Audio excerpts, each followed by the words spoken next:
John, As well. where are you? Occupied. I've got a problem. Russians?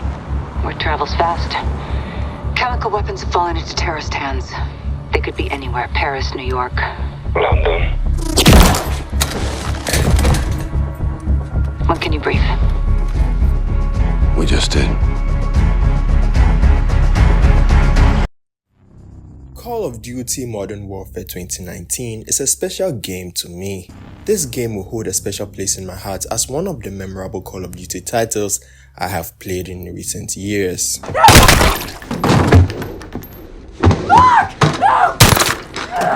Two X-rays down. Copy. Make sure this floor's secure.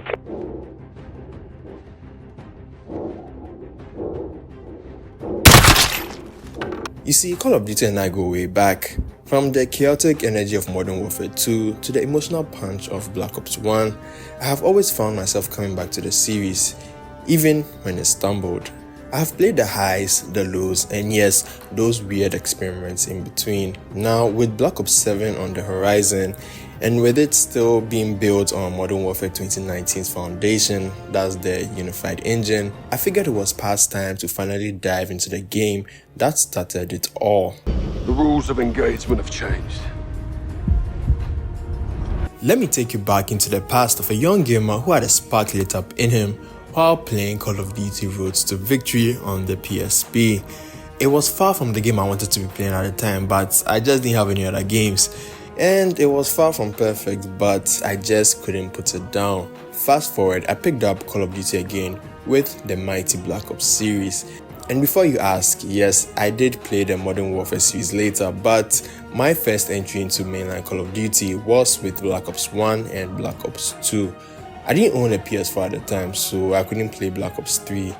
So be sure to expect that video when I finally get to it. So yeah, I was the Black Ops guy, but through certain means, I was able to get the Modern Warfare series on my PS3 and I was pleasantly surprised. Well, except for Modern Warfare 3, it felt more of the same as Modern Warfare 2, so it didn't really stand out to me.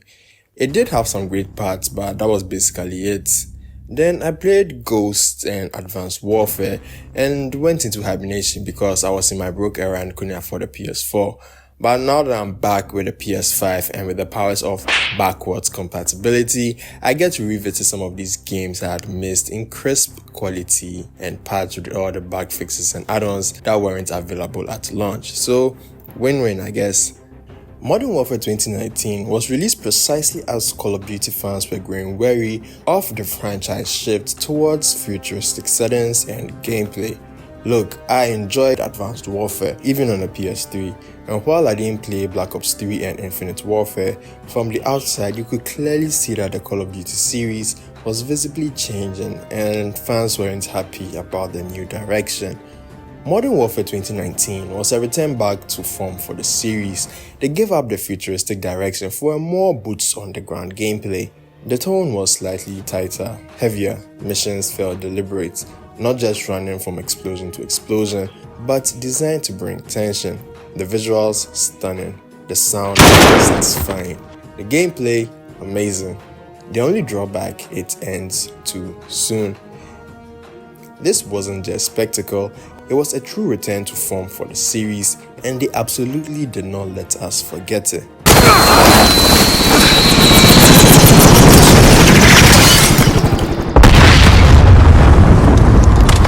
You broken?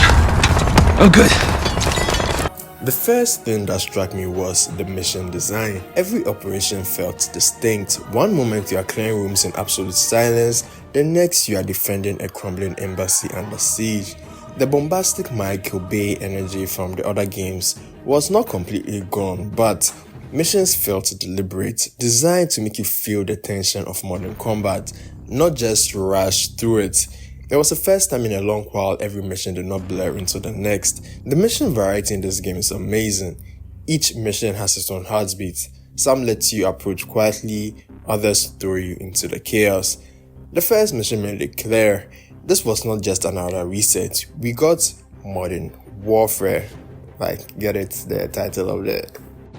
Oh, brother, this guy stinks! Okay.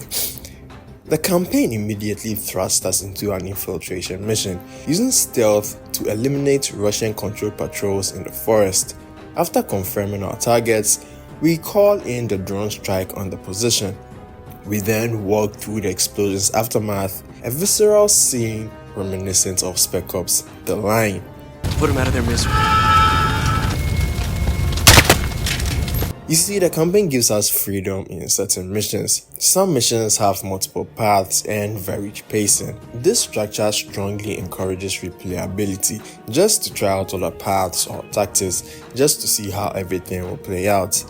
Even though this is quite sparse, there were sections where you are provided with a dialogue box to make certain decisions, which makes you feel as though your chosen words or actions may carry weight and impact to the narrative. For example, the mission where you are given a choice to participate in a torture sequence. I declined, but I can't help but want to go back and replay that mission again, at least just to test out the depth and the consequences of the alternate path, if any. It just brought back memories of Black Ops 2, where certain choices had real weight. Because of that, I immediately jumped back into the campaign again, just after completing it, just to experiment with every decision, to find other endings. And I guess it's in those moments I realized Modern Warfare 2019 was trying to reclaim something Call of Duty had lost, that personal investment in how you play. Don't shoot! Don't shoot, please! They were going to kill me! Don't move! They Stop! locked me in here! Drop him. Just stop! Clear. The story isn't perfect, few Call of Duty stories are, but several scenes landed hard. The characters, while reimagined, were perfectly cast and instantly memorable. Let's take Captain Price. If you have played the series, you probably love Captain Price already. But with this entry and what Barry Sloan did with the character, he was more than just another soldier or leader that guides you through battle. He felt human, wary, but still resolute. But as we progress through the story, we are shown a very complex yet nuanced character. Primarily, we play as Alex and Carl Garrick, or Gas, and some very important story beats as Farah. With their complicated backgrounds, Farah and Alex provided a new moral dimension that challenged the traditional black and white view of the conflict. This is the kind of storytelling that made me actually want to listen between firefights. Maybe that's just me, but I felt some tension between them. Maybe that's just me. Garrick's character explores the dark transformation required by modern warfare, from his initial frustration with the rules of engagement following the Piccadilly incident pushes him towards compromise. This intensifying moral conflict forces him to grapple with the painful reality of what is necessary and what the boundaries of just action must be drawn. Where do we draw the line, sir? You draw the line wherever you need it, Sergeant.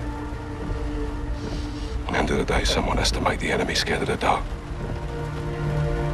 We get dirty, and the world stays clean. That's the mission. So just as I mentioned earlier, over the course of the story, you will be forced to make a choice as Gas concerning this particular moment. Unfortunately, the game does nothing to expand on this moment. You simply proceed to the next firefight. While this lack of follow-through may not impact the overall experience, it leaves the story feeling lackluster, and I was kind of disappointed.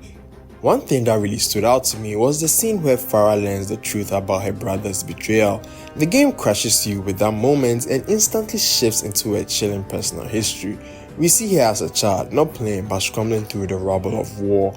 In a frantic montage for a survivor, this flows directly into the crushing reality of her imprisonment and violent escape.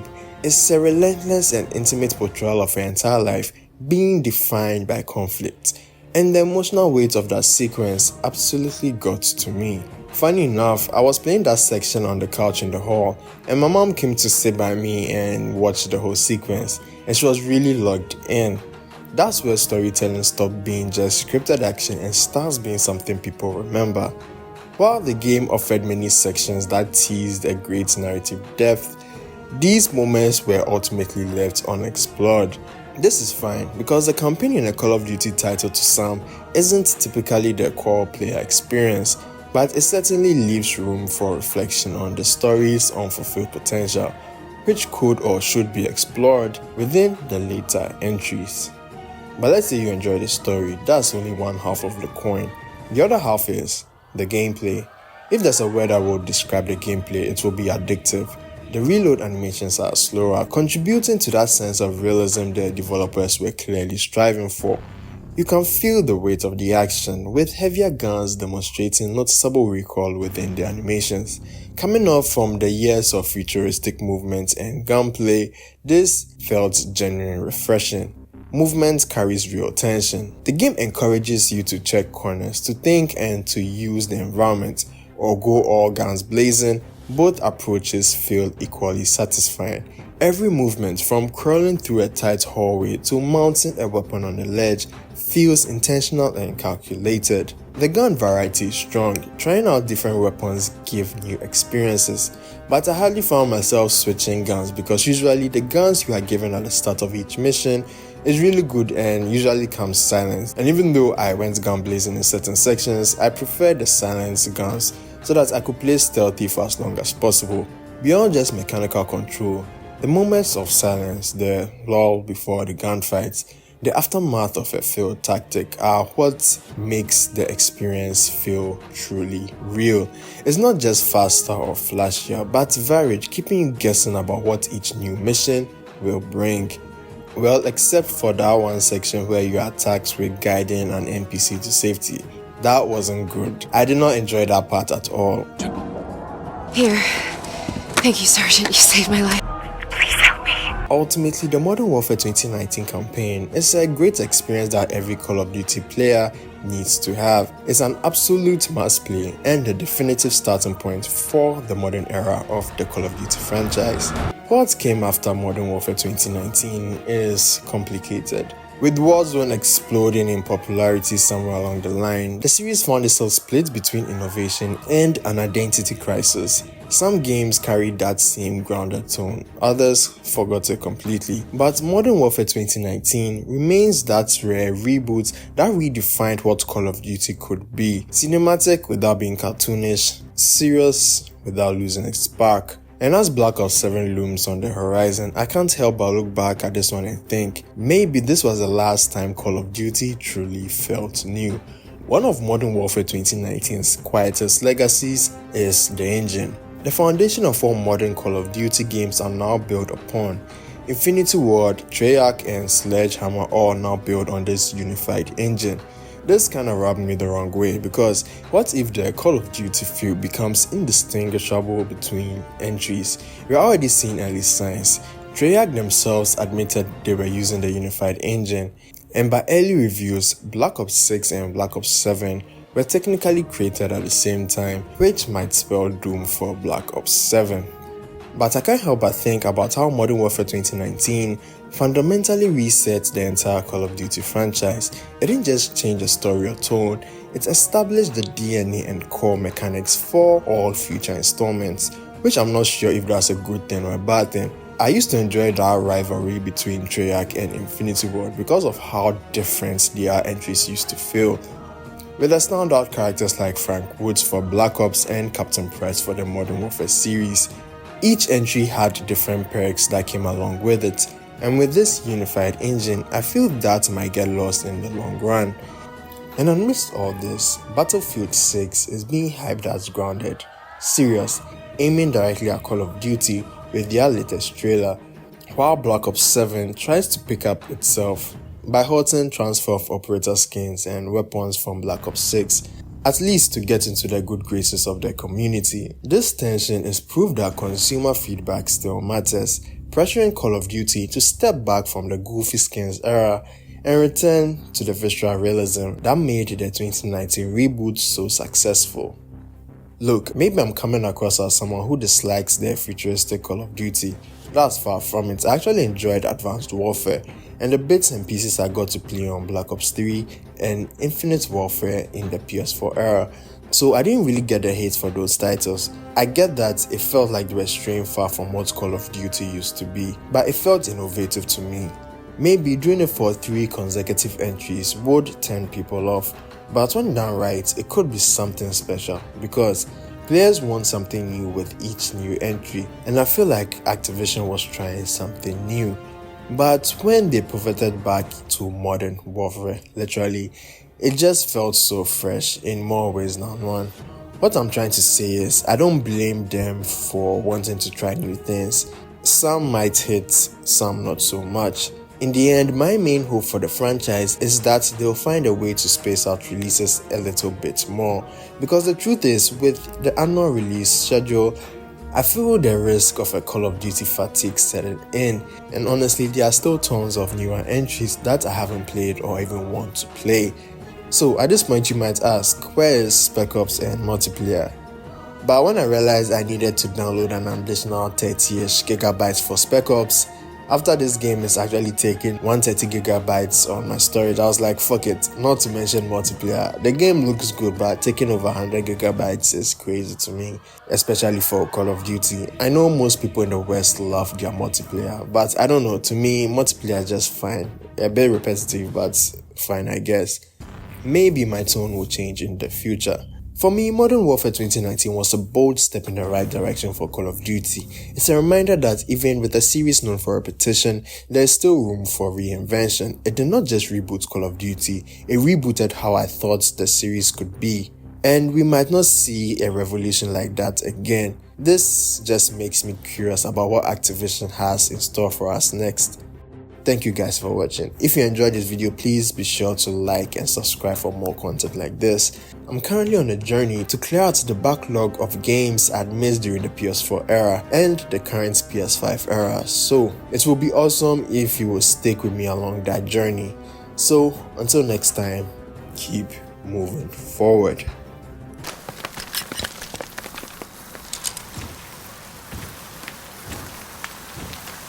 I don't know what you're talking about! Take him out. You clear?